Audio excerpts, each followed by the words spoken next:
Hi, I'm Heather Hope. I am the founder and director of One Love.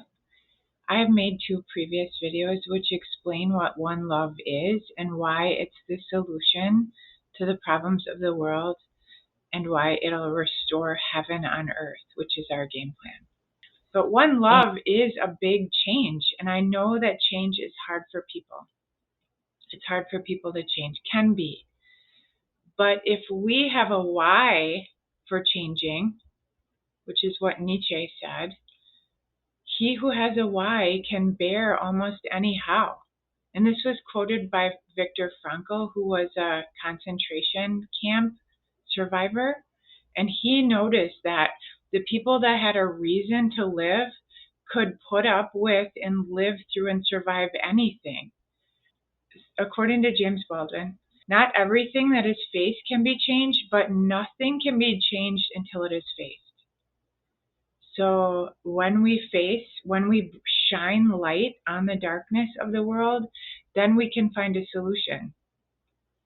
You might think of, like, if you had a burglar in your home, would you want to know about it? I would. And likely the burglar would not want you to know. So looking at the problems of the world helps you see that One Love is the solution, and it also just helps you motivate, yeah, we got to change. Even though change can be uncomfortable, we got a game plan, and the truth will set you free. So in this video, it is my belief that there are inversions where the truth is flipped, like on its head, upside down. And these are like symbolic of wires in a bird cage. If there was just one wire in a bird cage, it wouldn't be a big deal. But when these wires are strategically placed around us, then it becomes a big deal. And in this video, I'm going to talk about the spiritual inversion, the medical inversion, the cause of disease inversion, environmental inversion, food inversion, and media inversion. So these touch on the problems of the world. They don't completely include everything, but there's a method to the madness, and I'm going to point that out. And when you see the method to the madness, then you can see the solution. This is what JFK warned us about, in 1961. I would say that this is what Jesus came to warn us about. Our way of life is under attack. Those who make themselves our enemy are advancing around the globe. For we are opposed around the world by a monolithic and ruthless conspiracy that relies primarily on covert means for expanding its sphere of influence, on infiltration instead of invasion, on subversion instead of elections, on intimidation instead of free choice. Their strategy that they cut and paste over and over again goes by 3 false premises. And maybe you know from logic that when you have a false premise, you have an invalid conclusion. So the 3 false premises are that God's creation is flawed and needs to be fixed. They can improve on God's creation with poison and lies, and they have the right to do so without informed consent. So we'll see that pattern over and over again. The first lie is about God itself. So the truth is that the kingdom of heaven is within.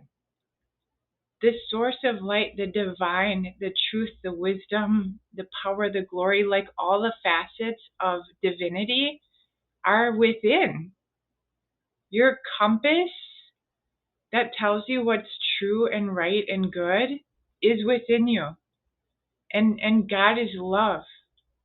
It's a loving resonance. It's a loving frequency or vibration. It's like a diamond, and all the facets of it are gifts, like joy and peace and friendship and abundance and health and wealth and prosperity and all good things. So that bright light within you is where you can find the divine. And the inversion is that it's outside of you. And not only outside, but it's wrathful, judgmental, and threatening to cast you into hell when you mess up forever. It's totally opposite. It's flipped.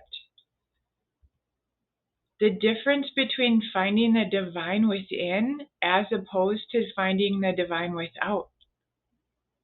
When you look around you for it, as it's like outside of you, it creates so much distortion. That's where the ego comes in, like judgment and fear.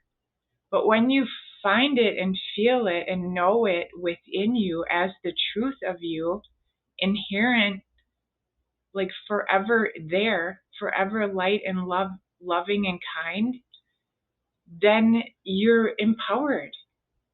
You're empowered to love yourself and those around you. You're empowered to even know what love is. When they removed the awareness of the divine within us, what love is, and they unplugged us from our true inner light and our eternal wisdom. And the false gods example of conditional love, like the judgmental, wrathful God that says, like, if you break my rules, I will punish you forever. Like, that's not love at all. That's conditional love, and that's not love. And when they told us that's how God loves us, which is a lie, then they flip the tables on how we can love ourselves, how we can love one another, and how we can love our Mother Earth. They flipped the tables on love and unplugged us from our own truth and divinity. And the original translation from the Bible about the word church was actually ecclesia.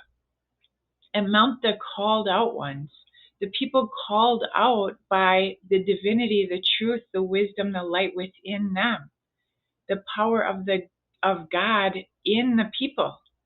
It was like a congregation. It was people led by their hearts. Power to the people. But they flipped that definition too and called it a church, which means Lord or Master, and they made it state sanctioned. So the state got to decide what books they use, who they hire, etc. Yeah, and they injected poisons into the Holy Word of God. So one example is they changed the names. Who is known as Jesus is actually named Yahshua or Yeshua. And Jesus comes from Jesus, which means the son of Zeus. And Jesus, Yahshua, was never the son of a mythological being. He was the son of Yah, or the divine source. So 14 books of people who walked with Yahshua were removed from the original text. And Paul, who never met Yahshua, came on the scene 20 years after as a student of Peter, has more words inside the Bible than does Jesus, and he never quotes Jesus. He never says, like, hey, Jesus says this, and like I'm extrapolating on his beliefs. And he says actually completely different things, opposing things, inverted things than what Yahshua says. And so many other changes to the Bible. So some things that Paul said that contradict Yahshua, Jesus said, love your neighbor as yourself. That means love yourself and love your neighbor, because God is love, right? And then Paul says, considers others as more important than yourself. So there's already a deficit of love here, not enough to go around. And I believe this sets up people for sacrificing their lives for other people. as a form of love. And that's not what love is. Jesus said, love yourself and love your neighbor. Both. God is love. There's enough for all of us. Jesus said, the Spirit of God is upon me. God has sent me to help the brokenhearted, to claim liberty to the captives. Liberty, freedom to people who are captive. Jesus wanted freedom for us. And Paul says, slaves, be obedient to your masters with fear and trembling as to Christ. God doesn't even want us to be fearful. Fear is the opposite of love. Fear is not the means by which any loving God interacts with his and her children. Paul's words, slaves be obedient to your masters, were used by Christians to defend slavery. And even the Ku Klux Klan based their propaganda on the words of Paul from the Bible. The first historically documented atheists were those who saw the brutality and inhumane way that the missionaries treated the African people when they came to proselytize in the name of God. That's where atheism arose, from the missionaries. Desmond Tutu said, when the missionaries came to Africa, they had the Bible and we had the land. They said, let us pray. We closed our eyes. When we opened them, we had the Bible and they had the land. So in the name of God, they stole land, imposed brutality and inhumane treatment on the African people. It was Paul and not Jesus who demoted women. The words of Paul were, while the head of every man is Christ, the head of every woman is her husband. And any woman who prays with her head uncovered dishonors her husband. If a woman will not cover her head with a veil, then her hair should be shaved off. For a man ought not cover his head, since he is the image and glory of God, but woman is the glory of man. Neither was man created for woman, but woman for man. This is why a woman ought to have a veil on her head as a sign of submission to her husband. And they set up this little order, like a hierarchy, because somehow there's not enough love for everybody, that Christ is on top, then the husband, then the wife, then the children. Paul also said, in all Christian churches, the women should keep silent whenever in church, for they are not permitted to speak, but should be subordinate. If there is anything they desire to know, let them ask their husbands at home, for it is shameful for a woman to speak in church. These are not the words of Jesus. How did Jesus treat women? One example is when the Samaritan woman came to the well alone during the hottest part of the day, because she was from the lowest caste of people at that time, and she also was an adulterer, and so she was shamed, so she didn't go to the well with the other ladies to fill the jugs. She met Jesus at the well, and he spoke to her directly. He certainly didn't say, you can't talk to me, you can't ask me a question. She asked Jesus questions. When she meets Jesus, she speaks directly to him, and he does not condemn her. He tells her to go and sin no more and offers her eternal life. He loves her. He treats her like a human, like equal. And the judgment around sexuality did not come from Jesus or from God. In Genesis 1:28, God blessed them and said, be fruitful and multiply, fill the earth and govern it, giving us dominion over the earth and over our sacred sexuality. God knew full well that multiply comes through sacred sexuality. And God blessed us with desire and pleasure associated with multiplying. And Paul says, it is good for a man not to touch a woman. Paul goes straight against what God said. Nevertheless, because of sexual immorality, says who? Because of sexual immorality, each man should have his own wife and each woman her own husband. That's from Paul, not from God, not from Jesus. When our conditionally loving God was replaced with one which is sexist, racist, prudish, judgmental, and wrathful, we lost touch with our true source, unconditional love, and our innate intuition, our ability to feel and know the truth. We lost the knowing of our own inherent divinity as children of the light. We lost our compass, our direction, our purpose, and the real power that we are co-creators with Source. We lost our understanding of what love is and how to love ourselves and one another and our beautiful Mother Earth. When we lost our connection to our inner truth and divinity, this opened the door for all other forms of deception. Moving on to the next deception is health and medical inversion. Again, same deal. God's creation is flawed and needs to be fixed. They can do it with poison, and they have the right to do so without our informed consent. So we start with, what is medicine? The original word for medicine is plant medicine. Medicine that came from plants. And this on the bottom left was the word for medicine men and medicine women. We're spiritual healers. And you might recall drugs, what they call medicine now, was originally called drugs from drugstores.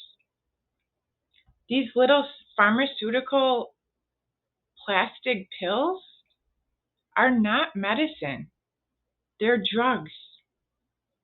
And the plant's medicine is life, and the drug medicine is death. How did we get from herbs and spiritual practice as medicine to toxic petroleum products as medicine? This went back to the 1860s when there was a debate between these two men who both were proposing what they thought to be the cause of disease. So on the left, Antoine Béchamp had the terrain theory. And his proposal was that he said the germ is nothing, the terrain is everything. This means that the environment within the body, the level of toxicity, determines the level of health. It's our terrain. It's the water in the fish tank, because we're like walking fish tanks. Germs are actually our allies. God created germs. They clean up the toxicity inside the body. The opposite was the germ theory by Louis Pasteur, and this is what all allopathic medicine is based on. Everything that doctors do is based on the germ theory. The medical community believes that bacteria, parasites, virus, fungi are the cause of disease, and their game plan is to focus on waging war, poisoning, killing, radiating the germs inside of our body, making war within our body on these germs. So what is the real cause of disease? Is it these toxins, fluoride, BPA, lead, mercury, chemicals, exhaust, pollution, and ammonia, pesticides, herbicides, aluminum, chemtrails, etc.? Or is it these little bug-looking things on the right side? How best to treat a sick fish in toxic water? Should we heal the fish in the dirty tank with injections and chemotherapy and surgery and implants and petrochemical pills? Or should we clean the tank, which means detoxify our body and empower the wisdom of our body to heal itself? This right here is the difference between the germ theory and the terrain theory. Because The terrain theory will say clean the fish tank, get healthy terrain. The germ theory will say put poisons in there to kill the bugs that are causing the problem. So according to the terrain theory by Antoine Béchamp, the germs are actually like firefighters. They're always seen at the scene of the crime. Every time there's a fire, there's firefighters there. And then the germ theory tries to say like, oh, because the firefighters are always at the fire, they're causing the fire.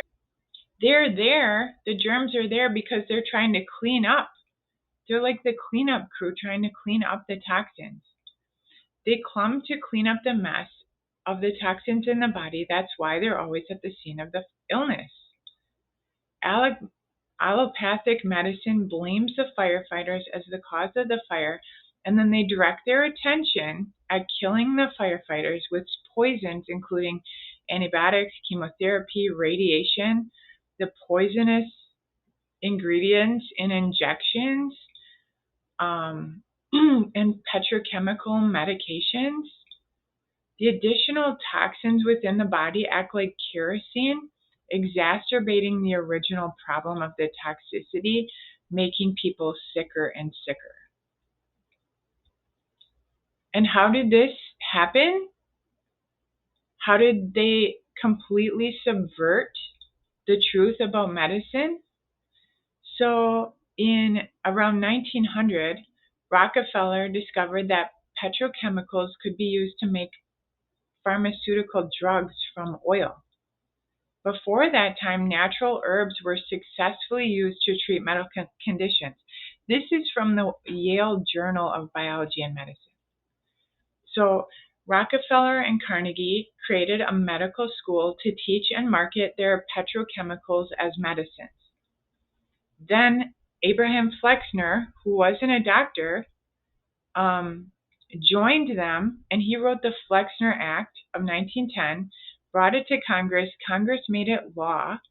Then he went around to all the medical schools to make sure all these places were following the rules set up by him and Rockefeller and Carnegie, who all had a vested interest in subverting the actual plant medicines and making pharmaceutical petrochemicals their medicine. The only one. And they went around. And Flexner went to medical schools to be sure they were adhering strictly to the protocols of mainstream science in the teaching and research. As a result, nearly half of the schools merged or were closed outright. Homeopathy and natural medicines were run out of business, and some doctors were jailed for using plant medicines or energy healing modalities. Sacred plant medicines were created by the divine to help us remember our divinity and connect with our source. So those were made illegal, and instead they gave us alternatives which are poisonous and cause addiction so that they can make money again off of us getting off the concoctions that they made to replace the divine and perfect medicines that God made. God made a symphony. Like the marijuana plant has THC and all these different pieces and parts that work together inside our body. And at one point it's like, oh, turn this up, turn the other one up, turn this up. So they work together, and we have receptors for all of divine medicine because it's been forever. Humans have been living with sacred plant medicines forever. We have been evolving together with these medicines. They are our actual medicines that heal us. Now, Our divine creator made plants as our medicines to treat, cure, and prevent diseases, and now it's illegal for us to say so without the permission of the FDA. What are viruses then? Those little bug looking things that they're blaming?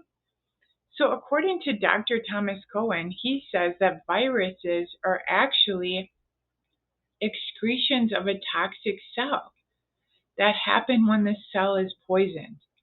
The viruses are not the cause of the disease, but the effect of toxicity.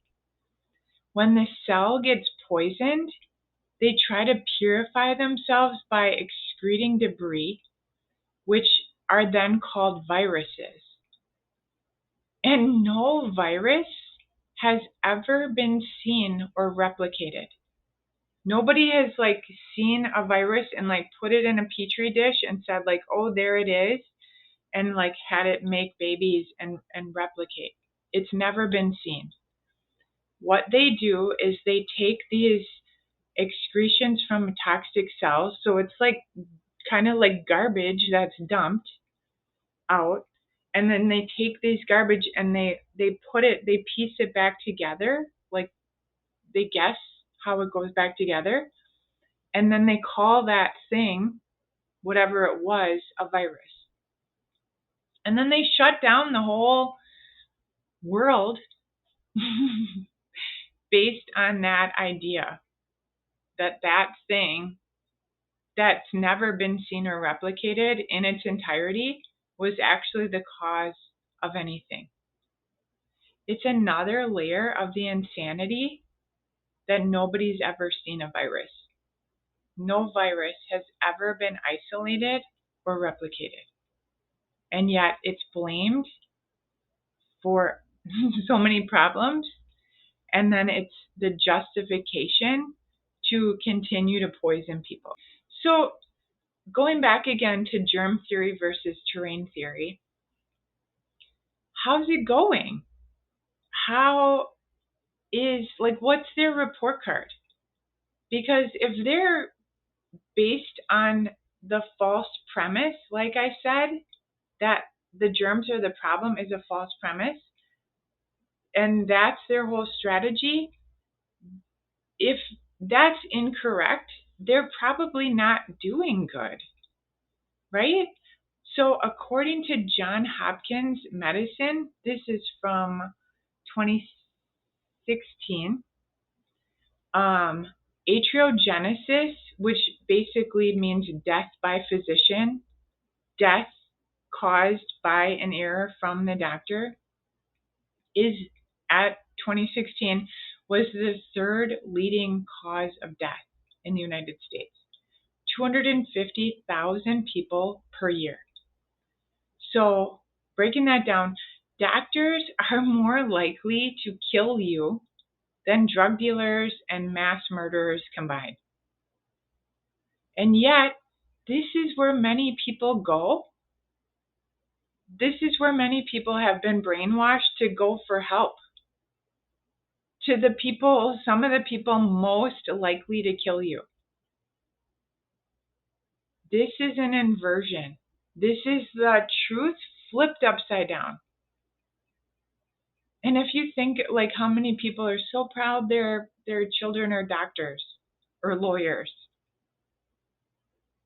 they're, you could consider them to be murderers.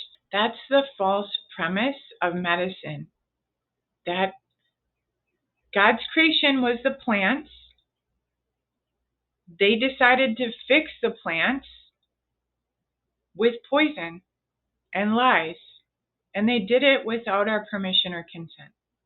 Now we're moving on to the environmental inversion. The way that God created things, like day and night, the water and the land and the sun and the moon and the birds and the fish and the animals and the man and the woman, was good. That's what God said. Every day after he looked at what he created, he said, this is good. The way that God created animals, cows, was to walk on grass. on the earth and eat the grass and poop on the grass and bind the carbon back into the soil. The supposed improvement that's an inversion is called CAFOs, which stands for Concentrated Animal Feeding Operations. So this so-called improvement, it is subsidized and mandated by the government, where animals live in tiny spaces on nutrient-depleted dirt and have unhealthy food and water shipped to them. And then these sick animals use 80% of the antibiotics sold globally, which end up inside of the meat and the dairy that people consume. CAFOs are one of the most resource-intensive practices on the planet, made possible by taxpayer subsidies. We pay for this. According to this documentary, Kiss the Ground, which is awesome, they're set up to maximize efficiency and profit regardless of cost. The true costs are enormous.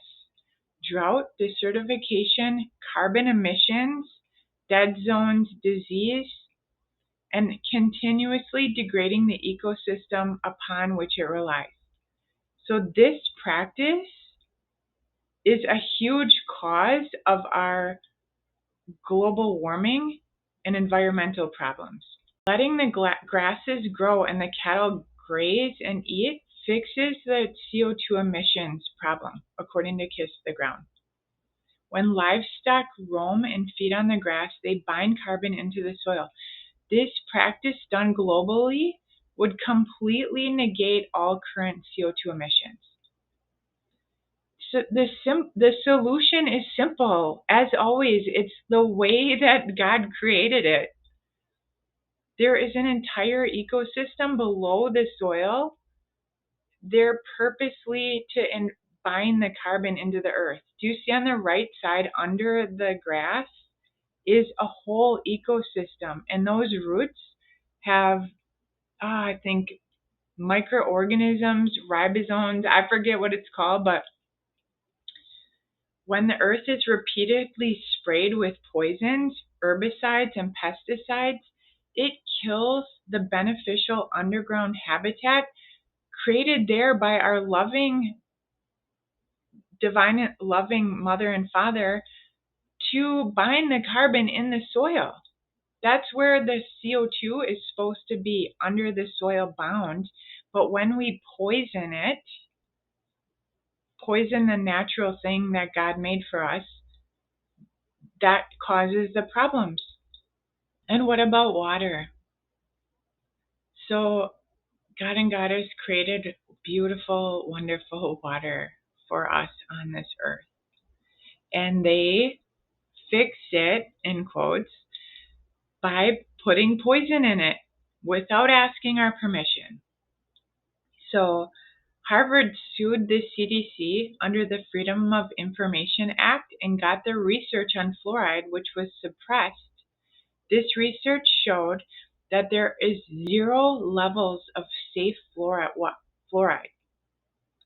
because it's a neurotoxin, means it kills our nervous system, our brain, and our spinal cord.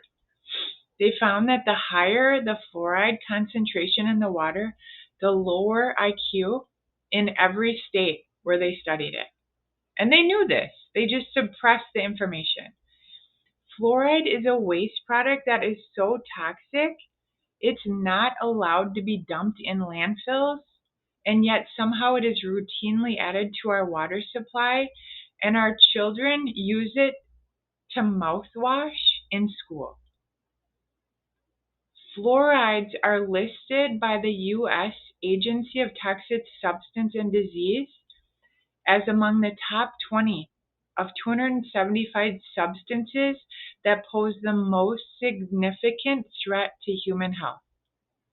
And there has never been one double-blind study to indicate that fluoridation is effective in reducing cavities.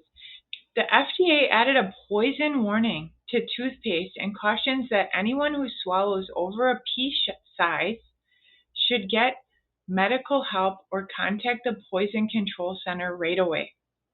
This is the same as in 1 to 2 glasses of fluorinated water, like tap water, without any warning or label or informed consent.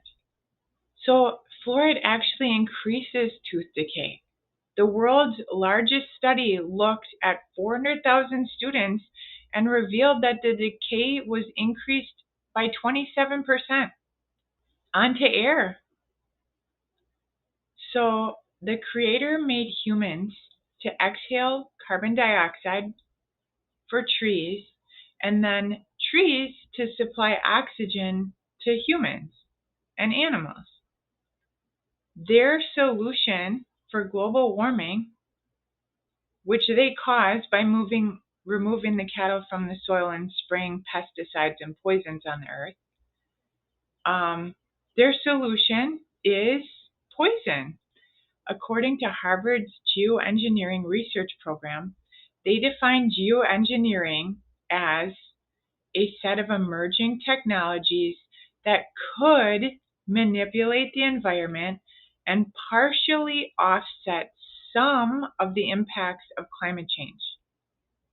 They go on to say stratospheric aerosol scattering introduces tiny reflective particles into the upper atmosphere where they could scatter a small fraction of sunlight back into space. Here is a list from the National Library of Medicine about what is in the geoengineering chemtrails. They know that each of these components that's inside of it creates all these illnesses.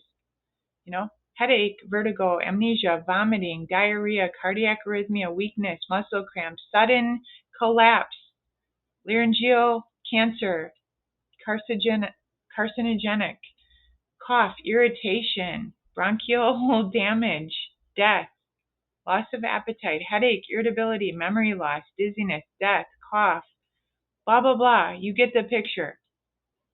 But they conclude, although no models appear to have estimated the potential global burden from solar radiation modification, our analysis suggests that chronic adverse public health impacts may reasonably be expected from SRM via deployment of stratospheric aerosols. So they suggest that chronic adverse public health impacts are reasonably expected. They think that's fine. Chronic adverse public health impacts. It's the same old song and dance. Inversion, using poisons to solve the problem without ever evaluating the short-term or the long-term effects of spraying poisons in this concoction on our Mother Earth, our children, our air, our plants, our animals, our oceans, our lives. Going on to another one of their solutions, electric cars. According to the U.S. Energy Administration, 79% of electricity in the United States comes from natural gas, coal, and nuclear energy. So electric cars continue to rely on the same old non-renewable resources that already rape and pillage the earth. Electric cars utilize a lithium battery, which must be mined with energy-intensive manufacturing process. Often this energy comes from carbon-emitting sources. So the energy that they use to make the battery comes from carbon. The energy accounts for half of the lithium-ion battery's carbon footprint, meaning that half of the lithium-ion battery usefulness is burned up by coal-emitting sources before it's ever put in the car. An electric car needs a massive amount of lithium. The battery pack of a Tesla Model S needs 100 pounds of lithium. That's the amount in 10,000 cell phones. And what does lithium mining look like? This is the environmental solution being presented. In the areas where lithium is being mined, the locals are complaining of chemicals leaching into their groundwater. And guess what? They never, in order to assess the validity of the concerns of the locals, they would have to test the groundwater, which have not yet been sufficiently researched. So basically, they're not testing to see if they're messing up the groundwater by doing this. Because obviously they are. This is not an environmental solution. Another false premise is that the food needs to be fixed. It can be fixed with poisons, and they can do it without our permission. One example of food being inverted is milk. So God made cows to make milk for their babies and for us. And if you look at this chart, you can see that raw milk is 100% active in all these things.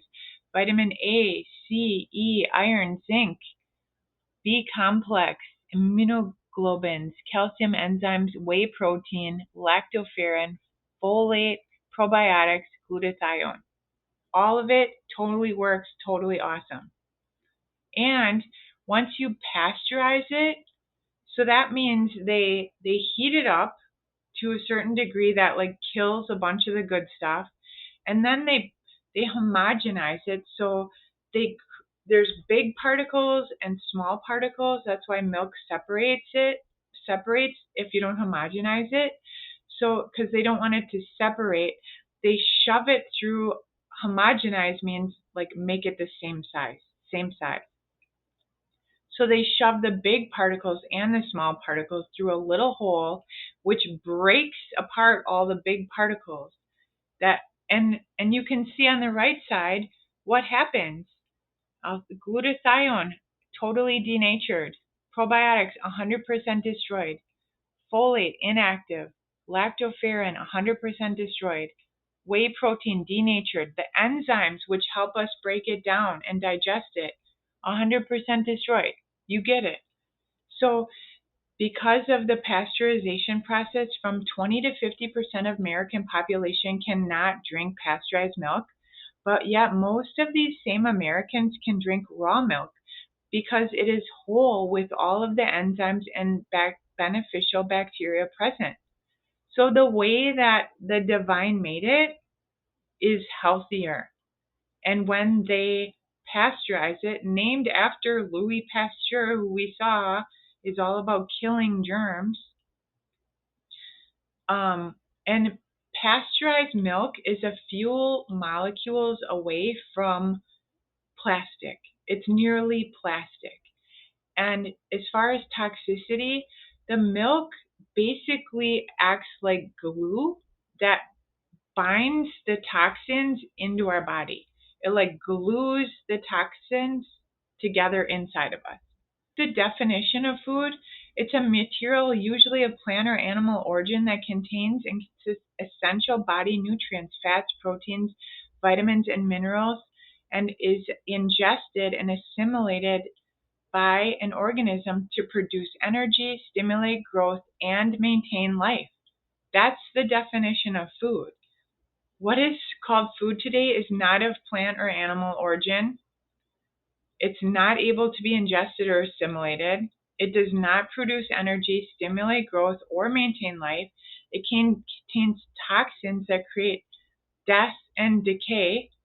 It does not contain essential nutrients as they're depleted from the soils, and it's processed at such high temperatures that it causes many of the fats, proteins, minerals, and vitamins to be denatured to the extent that they're not even recognized within the body.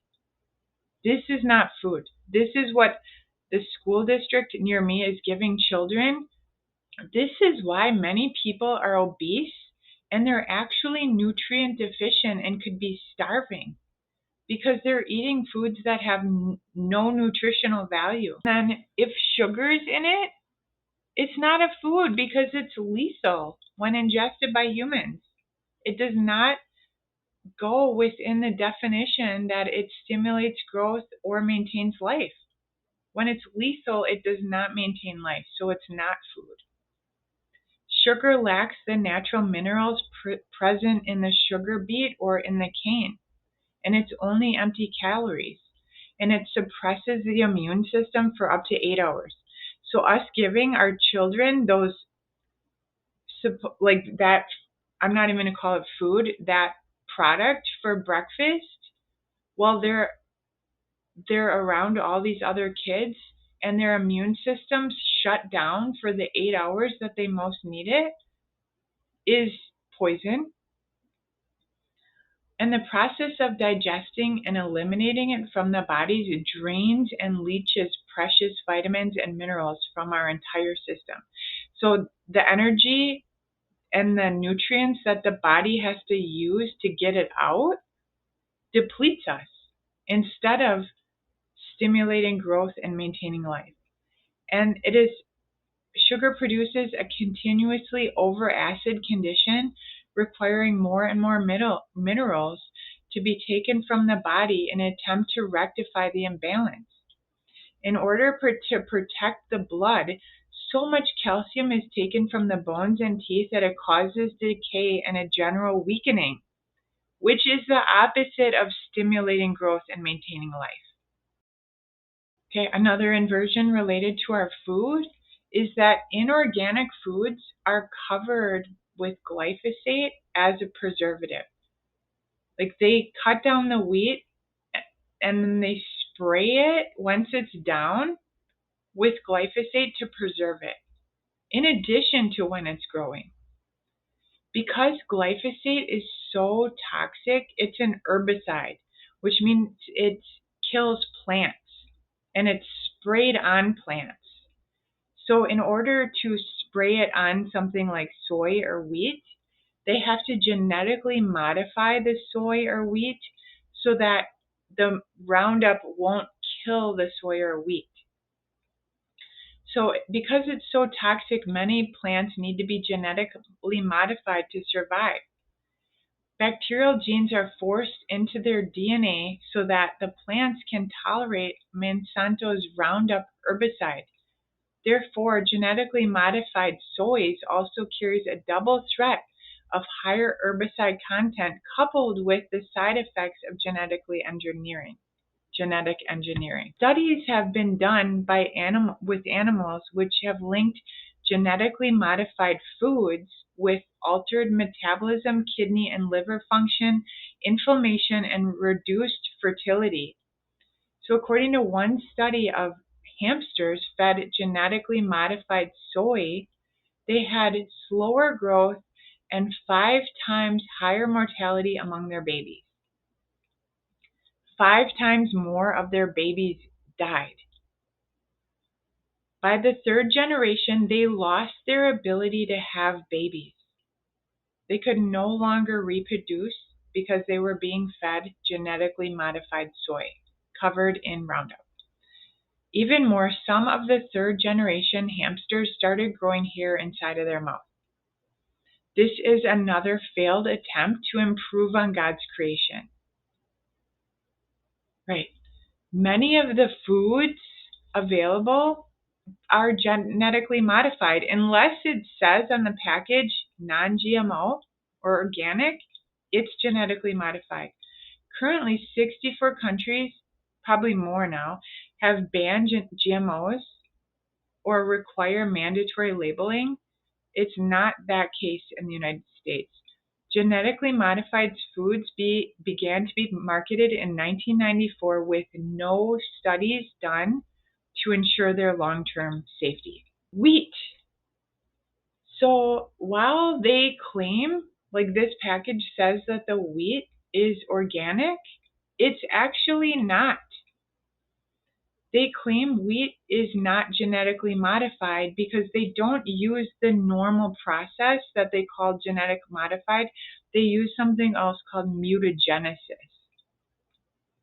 Mutagenesis is where the seed is exposed to poisonous chemicals and radiation with the intent to induce a mutation. This is what they consider normal. It's unregulated, and it's called traditional breeding methods or hybridization with no safety test required, and they still can call it not genetically modified and organic. So according to Dr. William Davis in his book Wheat Belly, modern wheat is the product of 40 years of genetic research, mutagenesis, intensive efforts aimed at increasing yield per acre. The result is a genetically unique plant that stands 18 to 24 inches tall, a semi-dwarf strain, not the 4.5 foot tall amber waves of grain that we remember. So according again to Wheat Belly, traditional wheat is long gone, a product that has not been on store shelves since 1985.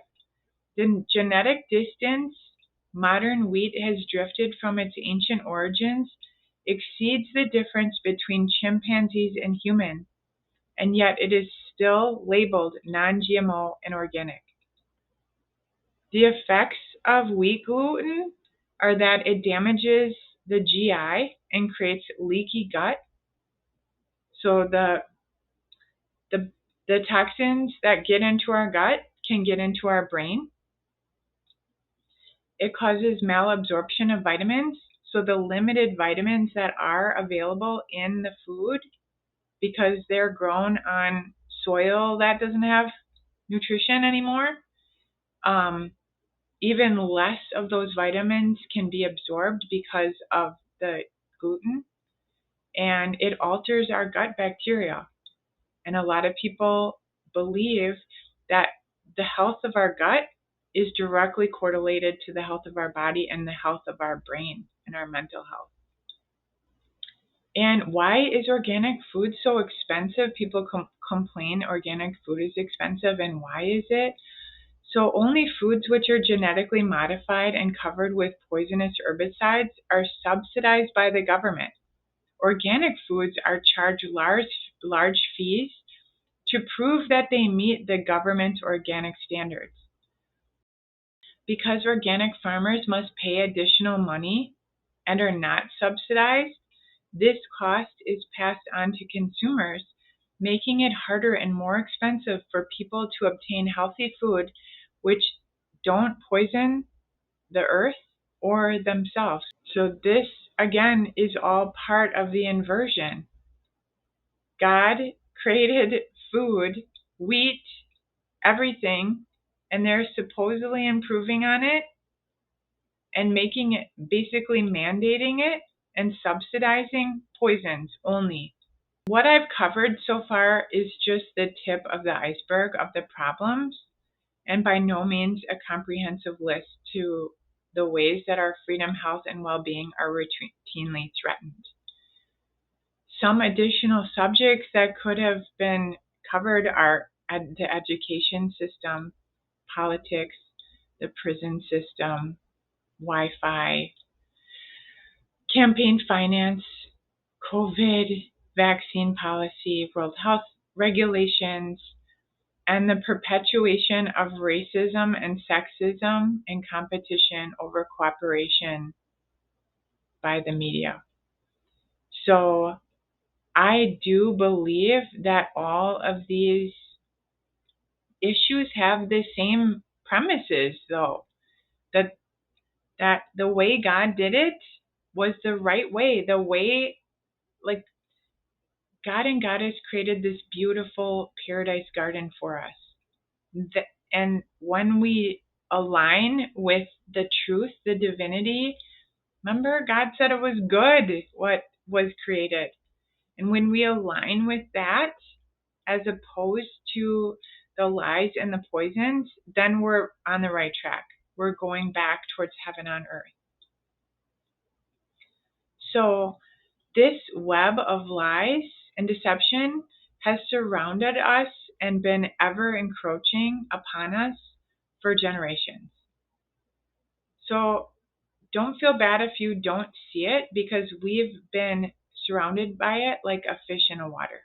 And lots of people have seen it, and they've seen so much more. So what do we do about it?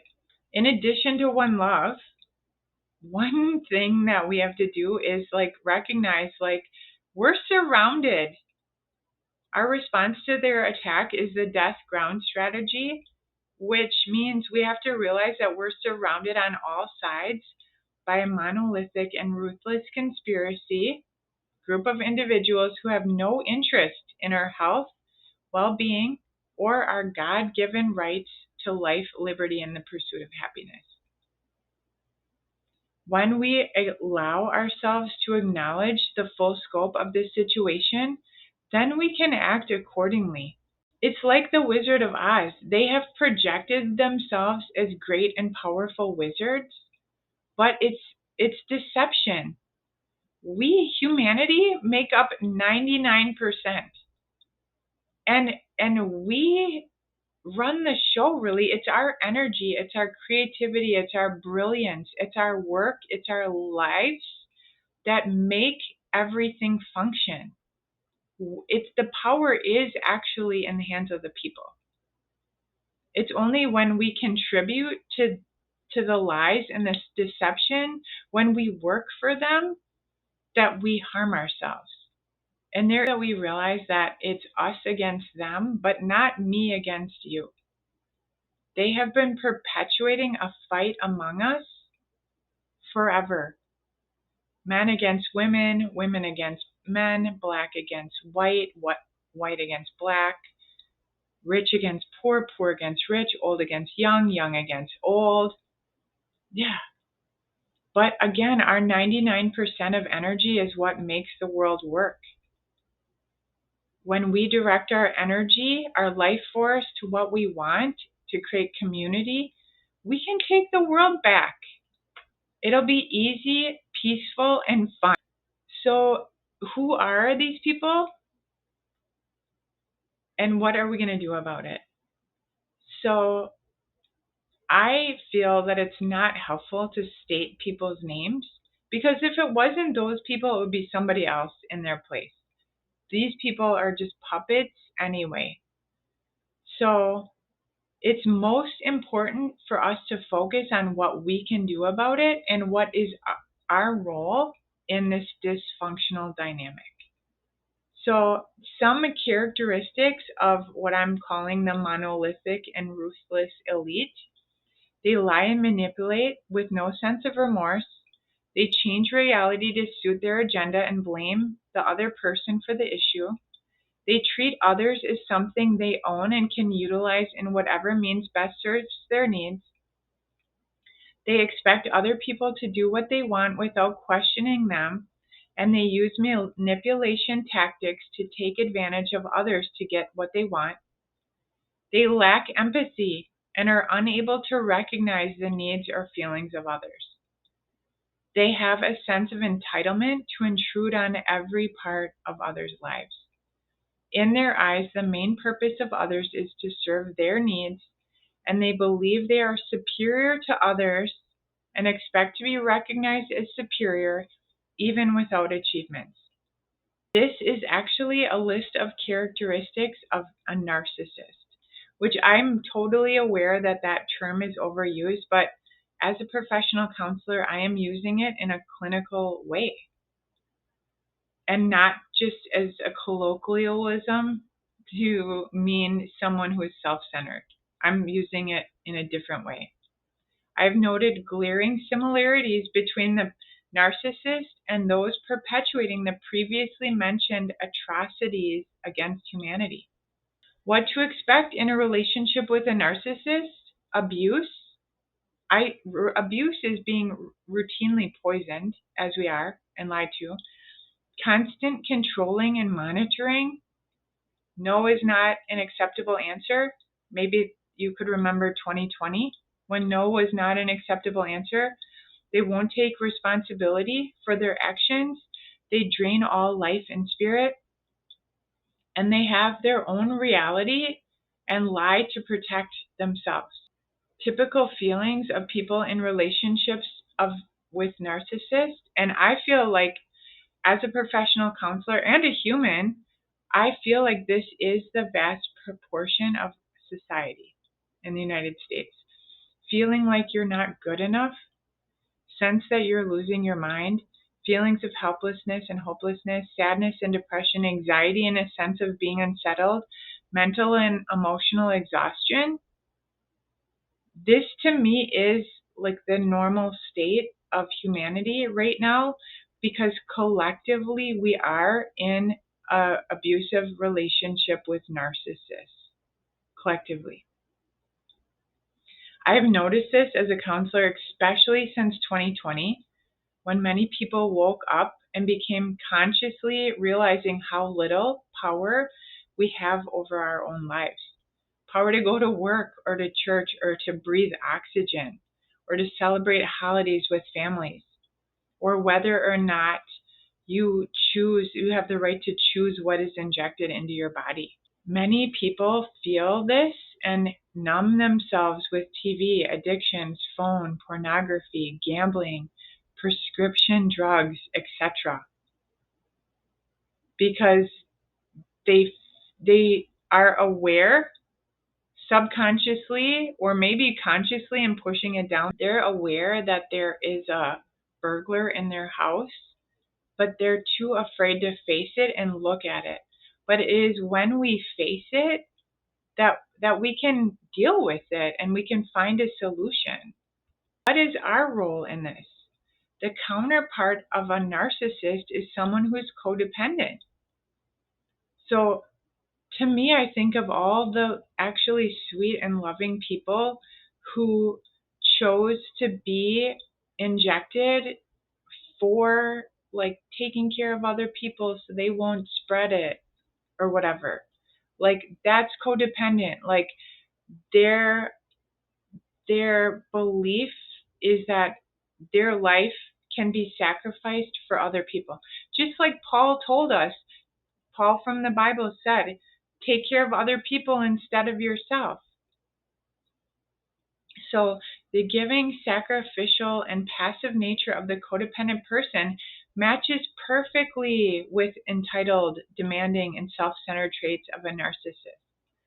Codependent people are waiting for someone to save them, likely the abuser, waiting for them to admit the truth that they're sorry and rectify the entire situation like it was a big mistake.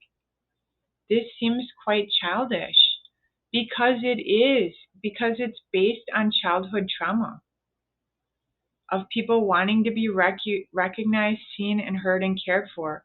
Because, in my opinion, they set up this system where everybody has to work. Mom has to work and dad has to work, and they set up this system where men hate women and women hate men, and so there's a lot of single families, and there's poverty, and there's racism, and so the children weren't raised in families where they felt seen and heard and cared about and loved.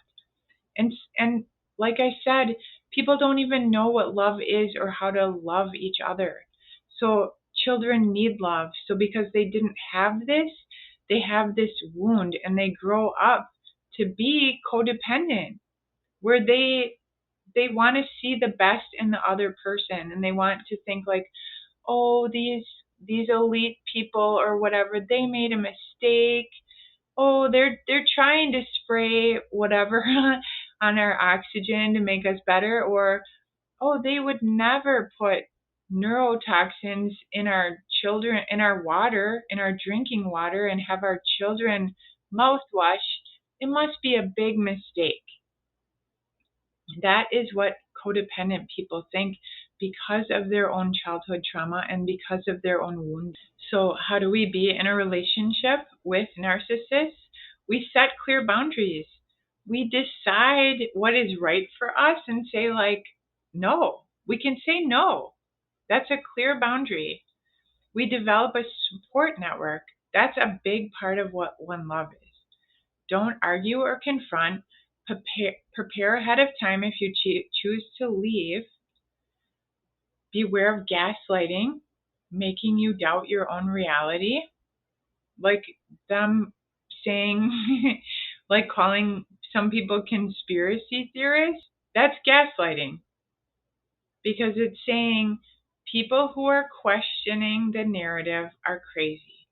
If you don't believe what they're telling you on TV, then something's wrong with you. Don't trick yourself to believe that they genuinely care. Like, I mean, doctors and nurses, like, as human beings, I believe genuinely care, but the industry that they work for and are governed by and follow all the rules of, that industry does not care. Does not care. So don't justify your actions. They're not your judge. If you choose what to do with your body, you don't have to tell anybody why. It's your own body. Question things that don't seem right. Do self-care and prepare for fake crises to manipulate you to stay. According to Einstein, the world will not be destroyed by those who do evil, but by those who watch them without doing anything. So it's not even the elite narcissists or whatever they're called that are going to destroy the world.